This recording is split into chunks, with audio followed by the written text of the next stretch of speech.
آپ کے کہنے کے مطابق بخاری میں اگر ایک حدیث نہیں ہے تو کیا اس کا وجود ہی نہیں ہے؟ حضرت امام بخاری کہتے ہیں مجھے 6 لاکھ حدیثیں یاد تھیں، جن میں سے 1 لاکھ صحیح حدیثیں تھیں، اور بخاری میں کتنی حدیثیں؟ 7200 7300 کے قریب حدیثیں، اور اگر مکررات نکال دی جائیں تو صحیح بخاری میں تقریباً 2500 حدیثیں، یعنی جتنی حدیثیں تکرار کے ساتھ ان کو نکال دیا جائے تو 2500 2600 کے قریب حدیثیں.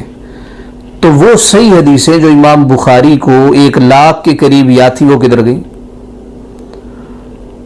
اور پھر آپ کا یہ کہنا جی ہر چیز بخاری سے دکھاؤ، مسلم سے دکھاؤ، آپ یہ کس بنیاد پہ بات کر رہے ہیں؟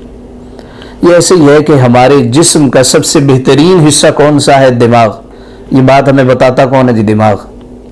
یعنی دماغ کہہ رہا ہے اپنے